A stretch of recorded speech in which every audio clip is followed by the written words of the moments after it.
Sa Cebu City, may isang kainan na alas 8 pa lang ng umaga, pinipilahan na. May pagkakataong pangaraw na tanghali pa lang, ubos na ang kanilang paninda. Ang kainan ito kasi meron daw puso, balon-balunan at iba pang laman loob ng baboy. Bentang-benta raw ang kanilang mga luto. Ngayon, ang kinikita namin sa Delfas Tungulan, nakaabot na siya ng 6 digits kada buwan kasi 3 ng branch namin. Yung 300 kilos, maubos yun isang araw.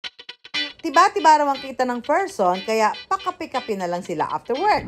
But wait, there's more! Ang paborito nilang kape di lang pampalipas oras. Ito rin daw ang kanilang secret ingredient. Kaway-kaway sa mga mahihilig kumain ng laman loob ng baboy. Familiar ba kayo dito sa hawak ko?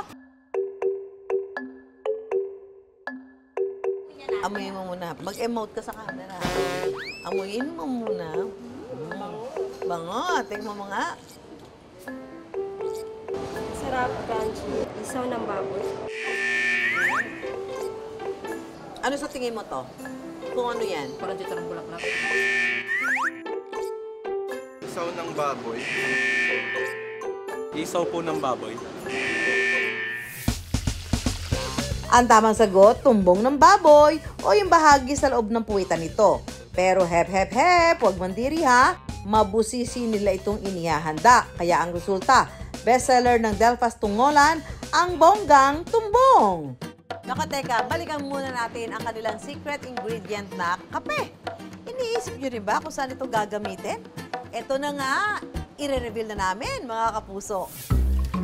Bago ang lahat, huhugasan munang mabuti ang mga laman loob, not once, not twice, but 4 times. Gagawin ito hanggang luminaw ang tubig habang ang tumbong, isa-isang babaliktarin para masiguradong malinis, labas hanggang loob. Ngayon naman ay oras na para sa kanilang secret ingredient reveal, ang instant coffee. Para instant tanggal daw ang lansa at amoy. Yung sa papa ko noon, siya ng mga karne, hindi namin binibinta, yung kinakain lang. Nilagyan niya ng kape. Yun, nilagyan ko din yung kape. Ibababad ang tumbong sa kape sa loob ng 10 minuto. Saka pakukuluan sa malaking kaldero ng kalahating oras. Kapag lumambot na, palalamigin muna at saka muling huhugasan para maalis ang iba pang dumi pati na ang taba. Sunod na ibababad ang mga laman loob sa kanilang homemade marinade ng 4 na oras. Bago ibiyahe sa iba't ibang branch ng Delfas Tungulan, kanya-kanyang pili ang kanilang mga suki ng parte ng laman loob na gusto nilang ipaluto. Para sa bestseller na tumbong, pwede itong ipaluto ng crispy o juicy. Pero anumang luto, the best daw itong kainin with puso o kanin. Lagi kong in-order yung tumbong. Hindi ko ma-explain kasi masarap pa. Masarap lang. Sausawa na may sibuyas, patisili at kalamansi. Sa syudad kung saan sikat ang lechon, bakit nga kaya laman loob ang naisip ibenta ni Delfa? Siguro unique yung tinitinda namin, puro laman loob ng baboy. At saka yung lasa.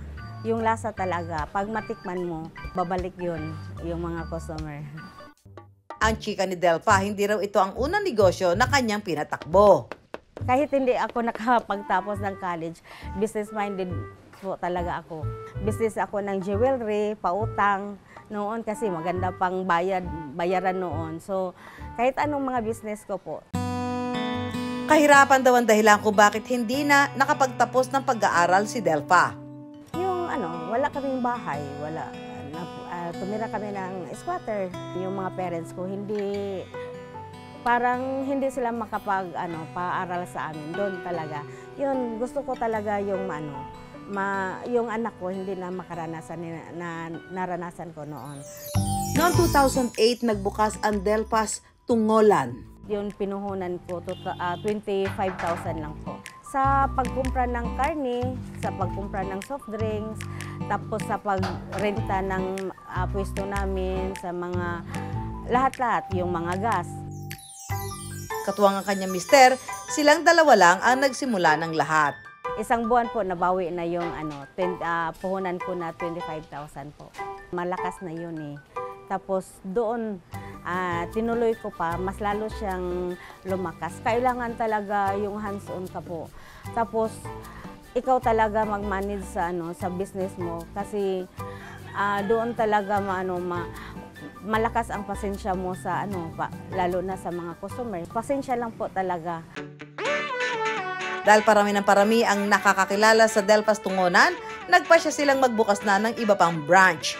Kung dati walang sariling bahay sina Delpa, ngayon may bahay na sila at dalawa pa na may kapartner pang dalawang brand new car. Hirap talaga yung magnegosyo, hindi lang sa pagtinda. I-focus mo yung utay mo sa anong ginagawa mo at saka i-love mo yun ang negosyo mo. Kasi pag hindi mo love yung ginagawa mo, wala talaga, walang mararating. Sa pagnenegosyo, talagang kailangan mag-isip ng bago, kakaiba, para makapukaw ng atensyon ng mamimili. Minsan pa nga kung ano pa ang di karaniwan, siya pang pumapatok na negosyo.